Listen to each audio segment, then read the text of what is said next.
I'm gonna hit you with the saddest information straight from the beginning. There's only 2 episodes left.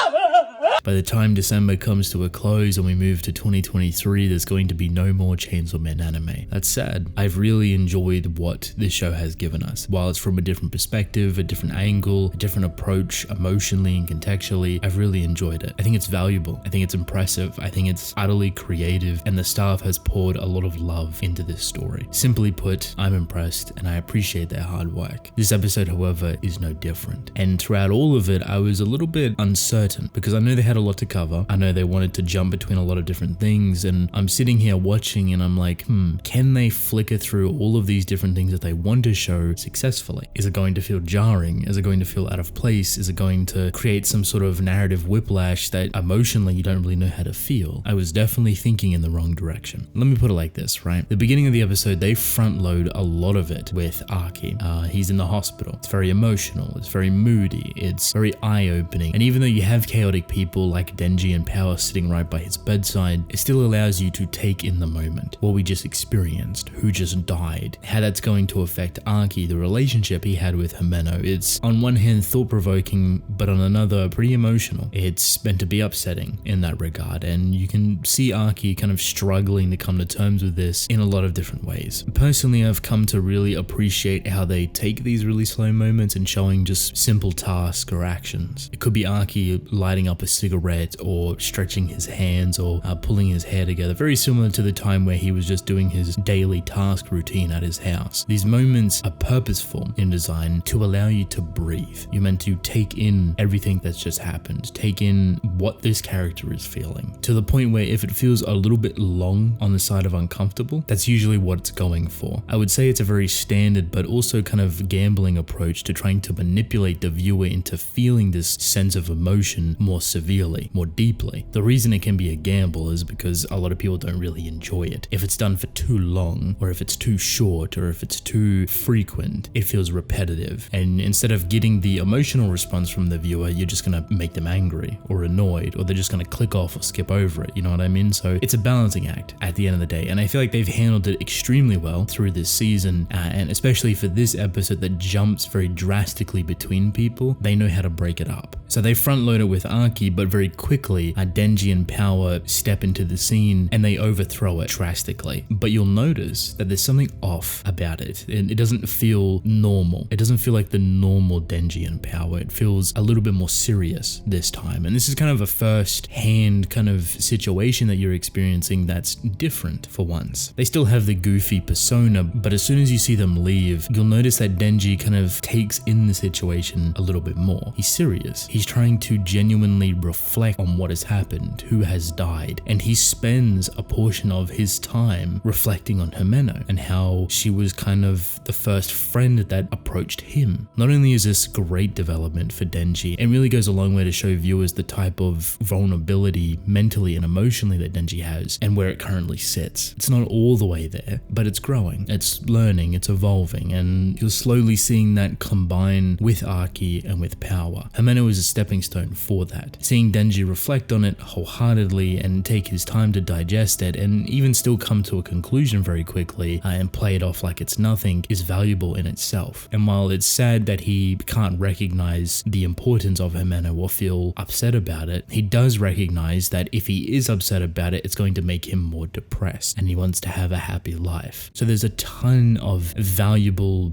perspective that comes from Denji. This is from a child that has never really had anyone by his side, so losing people is nothing new to him. He's been so alone for so long, but he does try to loosely compare it to Pochita, and he does recognize that the situations are very different, so again, he's learning. This is very important for where the story goes. There's no spoilers here, but you can see more of the natural connection unfolding between Aki, Power, and Denji. This is why the opening scene is so very valuable, I think, and just impressively done. That it's not thrown too much on top of you, but it's just nicely flowed between there. This is where where I started to get a little bit uncertain because they were breaking it up. They were jumping to different scenes. I see a couple of other people come in that we've seen from the previous episode just to talk to Archie, and this is meant to narratively cement it to the end of the episode in terms of Archie deciding what he wants to do for the future. We find out that he doesn't have long to live, only 2 years. That's from his sword. But if he wants to compete in this market, he wants to continue doing what he's doing, he needs another devil to contract with, as Con, the fox devil, is upset with him and doesn't want to come back out to play. As much as this may just seem like normal progression, this is great for Archie's character building, where he's going within the future. And you can see the subtle approach that they like to play with him. They take their time. They even bring in another character that we find out is Himeno's sister, but the expression of Archie's face makes you believe that it's someone else. He's shocked and terrified and really upset, and this is right before basically he's having an emotional outburst about Himeno. And let me just say, the lighter flicker scene I thought was beautiful. I thought that was such a great way to capture their memories. Really punches you in the heart, and it just felt like the perfect thing that related both of them. The smoking and the lighter is what they both came to indulge within as their vices, and they bonded over that, funny enough. That emotional outburst from Archie is just saddening, but super well done.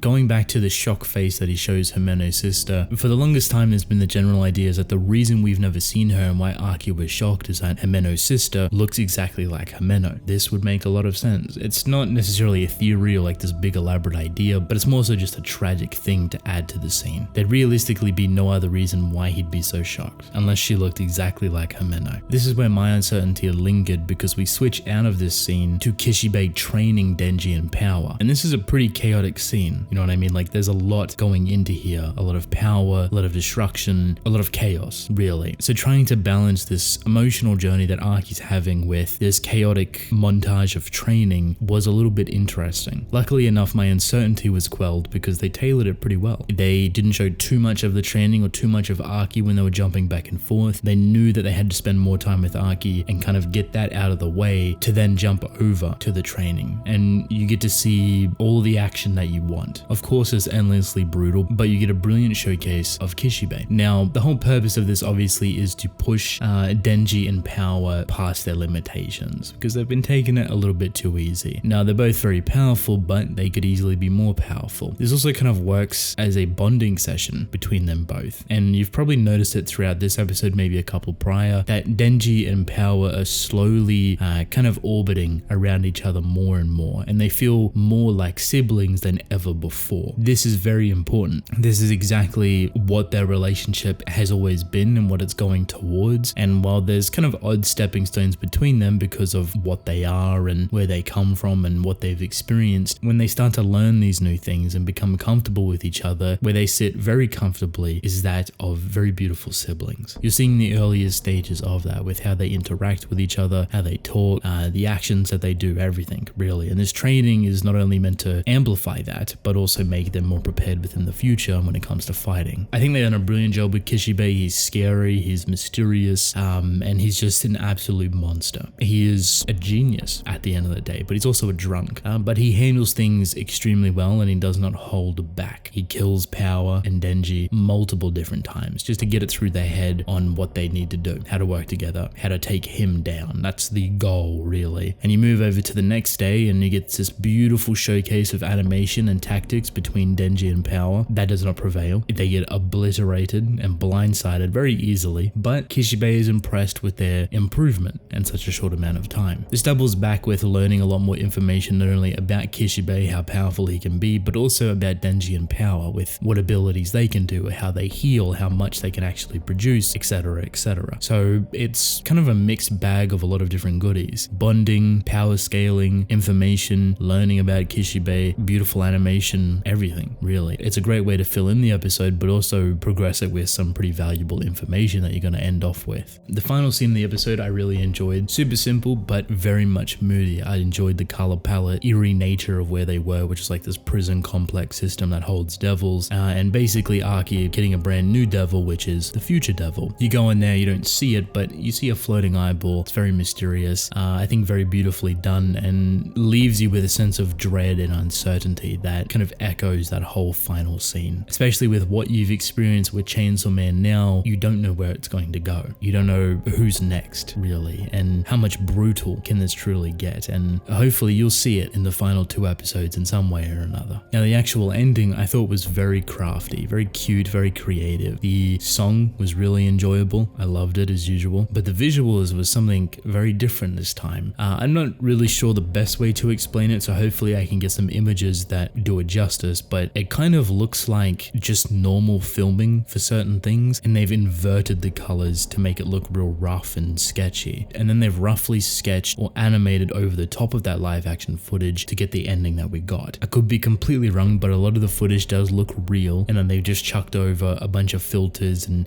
maybe drew some stuff over the top to give it that rough, eerie, kind of scrunchy aesthetic. I love it. I think it's super creative, they go wild with it, the animation, the music, everything just kind of works really well, and as simple as it is, I do think it's a good palate cleanser for the final episodes and endings for this series. Nothing too special or crazy, but still very much appreciated. What matters to me, however, is your thoughts. How did you feel about the episode? And are you excited for the finale? Let me know your thoughts right now. Thank you.